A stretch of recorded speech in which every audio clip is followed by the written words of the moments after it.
attitude towards mammals and birds, it kind of helps to bring more attention to invertebrate species. It's not just ecosystems we need to worry about. A decline in the bogong moth could mean future generations are missing out on an important food source.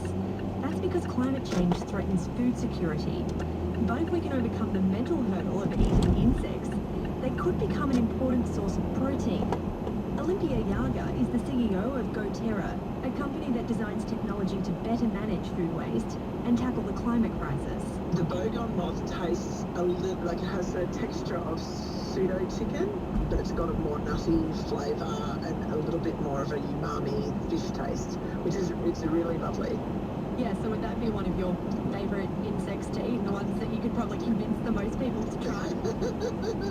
It hasn't really got there yet. We have a CSIRO project that we're working on around Indigenous species to Australia that are capable of being used for human consumption. When you think about food that is good to eat, we want things that are homegrown, we want things that are part of our culture, and we want things that taste good in our diet. Andrew Mitchell from the Australian Museum says while we're noticing the decline of species like the bogong moth, they're really the canary in the coal mine.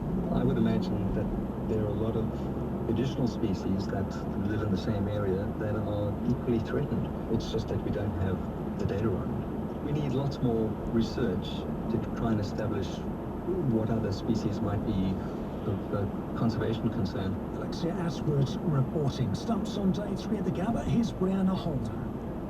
Starting with the current Ashes test at the Gabba, and it stumps on day 3. England are 2 for 220, trailing Australia by 58.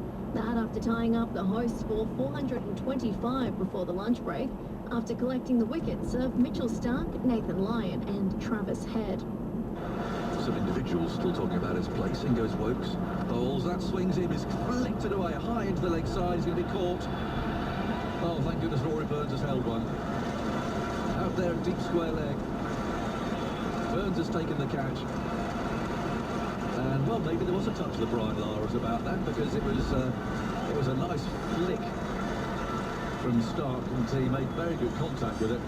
Wood keeps running in, another bouncer. This time Lyon hits in the air and will be caught by Robinson coming in from square leg.